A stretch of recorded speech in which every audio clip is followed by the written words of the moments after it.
Conversando con un arquitecto en España, me contó algo que nunca olvidaré. Casi pierde su primer gran proyecto y no por un problema de diseño, sino que por un material. Me dijo algo muy cierto: el papel aguanta todo. El problema es cuando ese material tiene que tocar la realidad. Por eso Maciza, a través de su área de especificación y desarrollo técnico, no deja solo a los profesionales. Ellos te acompañan desde el plano hasta la instalación final, asegurando que lo que proyectas sea exactamente lo que se construye. Si quieres que tus grandes ideas se vuelvan realidad, escanea el QR que aparece en pantalla o visita el sitio web maciza.com. Maciza, si puedes imaginarlo, podemos crearlo. En una conversación junto a un colega en Barcelona, me contó que en su labor docente a sus estudiantes les enseña a dibujar a mano antes que en computador, porque quiere que primero entiendan el placer de diseñar, sin distracciones técnicas de por medio. Esa idea me acompañó el resto del viaje, que diseñar bien depende, en parte, de que la herramienta tecnológica no se interponga entre la idea y quien la dibuja. Y es justamente ahí donde Archicad de Graphisoft One marca la diferencia, ofreciendo la mejor experiencia de diseño, donde el flujo de trabajo permite integrar el diseño y la tecnología en un proceso creativo ininterrumpido. Si quieres saber más, escanea el QR en pantalla o visita graphisoftone.cl. Graphisoft, la mejor experiencia de diseño. Darling, you send me, I know you send me.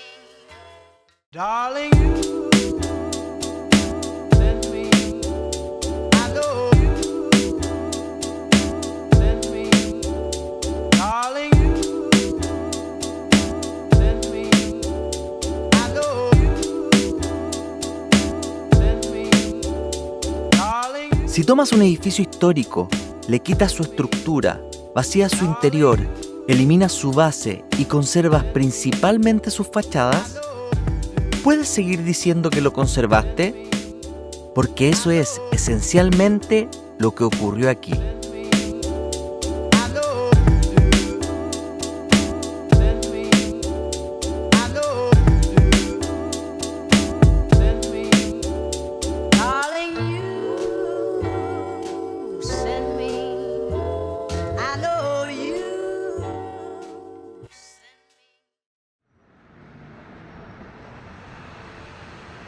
Esta pregunta me parece mucho más interesante que preguntarnos simplemente cómo Herzog y de Meuron consiguieron hacer flotar este edificio. Porque técnicamente podemos explicarlo. Lo complejo es decidir qué estamos mirando realmente. ¿Una central eléctrica restaurada? ¿Un edificio nuevo? ¿Una fachada histórica convertida en escenografía? ¿O una operación urbana que necesitó sacrificar parte del edificio para darle una segunda vida? Para responderlo tenemos que hacer algo muy sencillo: poner en una balanza lo que se perdió y lo que apareció a cambio. La central eléctrica del mediodía empezó a funcionar en 1901. Era una construcción industrial de 2 grandes naves de ladrillo, levantadas sobre un zócalo de granito y vinculadas directamente a la producción eléctrica. Pero conviene evitar una primera simplificación. El edificio que Herzog y de Meuron encontraron 100 años después tampoco era un original intacto. Ya había sido transformado en 1916 por Modesto López Otero. El patrimonio, como casi siempre ocurre, ya venía con capas. Cuando la Fundación La Caixa compra el inmueble en 2001, la relación con la ciudad era bastante precaria. Frente a la central había una gasolinera. El edificio estaba deteriorado y sus fachadas tenían protección ambiental, es decir, no había una hoja en blanco. Pero tampoco había un edificio capaz de asumir simplemente un nuevo programa cultural manteniendo todo como estaba. Por tanto, había que elegir qué conservar, qué transformar, qué eliminar. Y toda la arquitectura del Caixa Forum nace de esas 3 decisiones.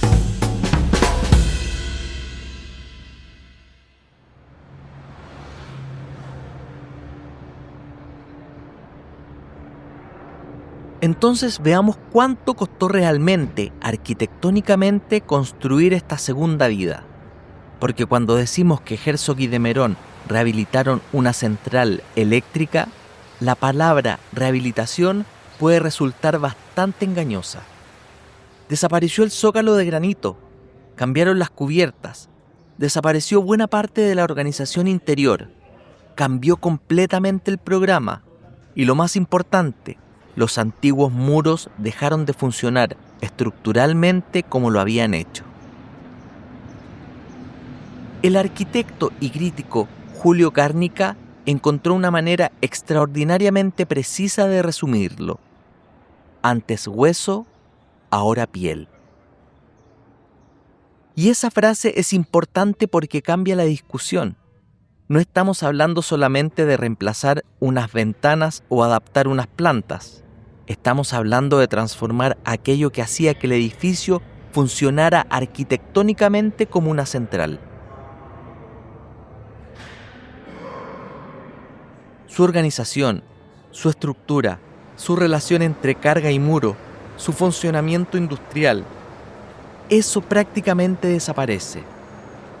Lo que permanece con enorme fuerza es su presencia material. Y aquí está precisamente la contradicción. Mientras la arquitectura original se transforma de manera brutal, la materia se restaura con enorme cuidado. Es casi como si el proyecto dijera, no podemos conservar este edificio como sistema, pero sí podemos conservar su memoria como presencia. Y ahí aparece el problema de llamar a todo esto simplemente conservación. David Kohn fue especialmente crítico con la intervención y Guernica llevó la discusión hasta una pregunta difícil de evitar. ¿Esto es realmente rehabilitación o estamos frente a un edificio nuevo que utiliza una envolvente histórica? Yo no intentaría resolver todavía esa pregunta, porque hasta aquí solo hemos mirado lo que desapareció y eso nos entrega solamente la mitad del proyecto. Ahora tenemos que mirar qué apareció en su lugar.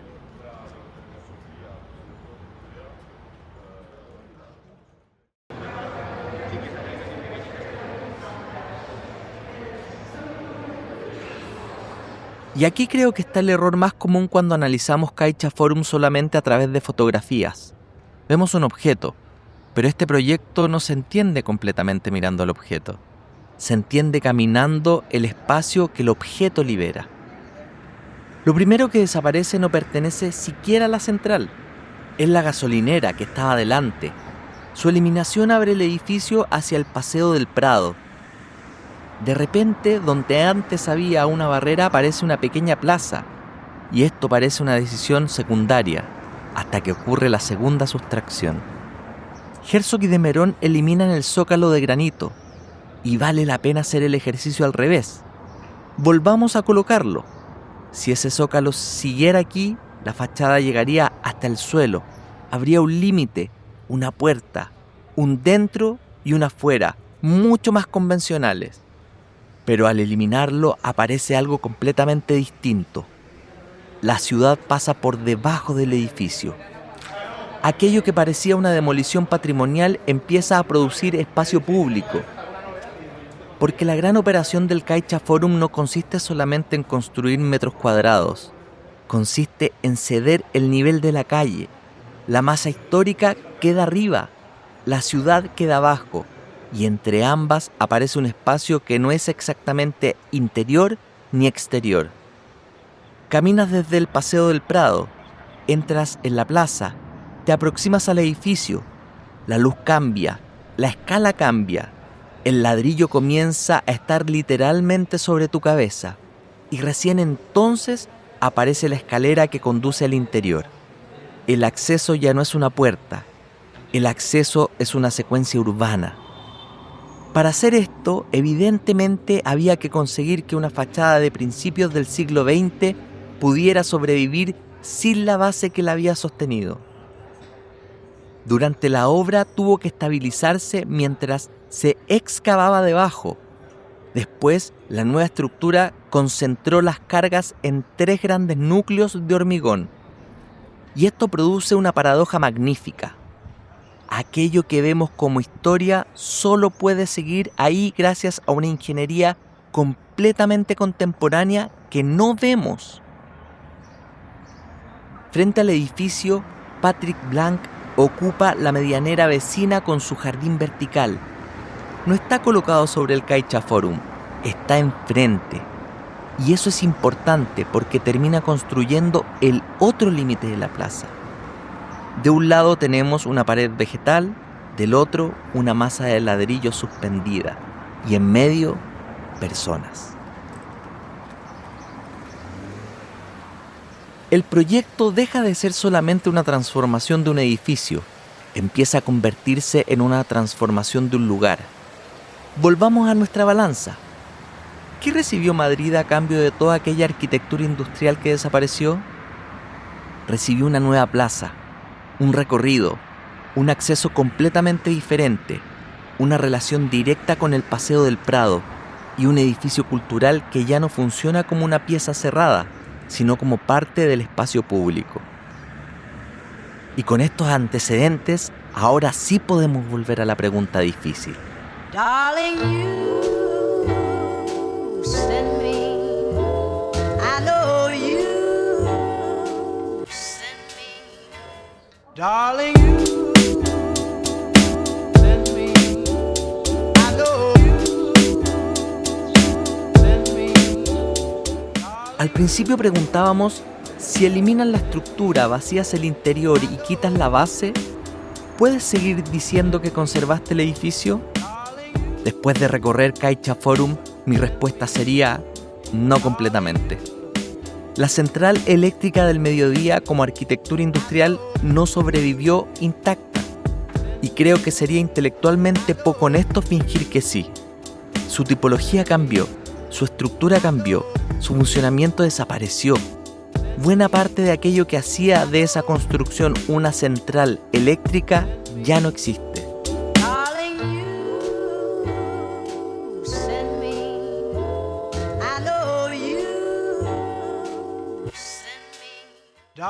Pero eso tampoco significa que Herzog y de Meuron simplemente destruyeran un edificio histórico y dejaran una fachada como decoración. Sobrevive algo distinto. Su materia, su silueta, su presencia en ese punto de Madrid y sobre todo la posibilidad de que esos restos participen de una arquitectura que antes no existía. La antigua central perdió su integridad como edificio industrial, pero ganó una nueva capacidad para producir ciudad. Y ahí está, para mí, la verdadera tensión del CaixaForum. Por eso creo que la pregunta correcta frente al CaixaForum no es ¿Herzog y de Meuron conservaron o destruyeron la antigua central? Esa pregunta nos obliga a elegir entre dos respuestas que en este edificio son demasiado simples. La pregunta realmente interesante es otra. ¿La arquitectura que apareció justifica aquello que fue necesario perder? En CaixaForum creo que sí. Pero no porque la fachada sea bonita, ni porque el edificio flote, ni porque Herzog y de Meuron sean Herzog y de Meuron. Creo que la operación funciona porque la pérdida no termina en una imagen, termina produciendo un nuevo espacio, una plaza, un recorrido, una relación distinta entre edificio y ciudad. Si todo aquello se hubiera eliminado únicamente para conseguir una fotografía espectacular, probablemente estaríamos frente a una operación mucho más difícil de defender. Pero aquí la transformación produce una arquitectura que puede experimentarse incluso sin saber nada de toda esta historia. Y quizás ahí está la lección más incómoda que deja este proyecto para quienes trabajamos con edificios existentes. Conservar no significa evitar toda pérdida, significa poder explicar qué estamos dispuestos a perder y qué valor arquitectónico somos capaces de producir a cambio. Porque quitar algo de un edificio es fácil, lo difícil es conseguir que cuando desaparezca aparezca algo mejor. Y si hablamos de patrimonio, que lo nuevo no borre lo anterior, sino que consiga mantenerlo presente, aunque sea de otra manera. Si este video te abrió una pregunta, déjala en los comentarios. Si este video te pareció interesante, compártelo. Y si quieres seguir pensando la arquitectura desde sus contradicciones, suscríbete al canal, que seguiré subiendo este tipo de contenido que permite pensar y entender la arquitectura. Nos vemos, que estés bien. Chao.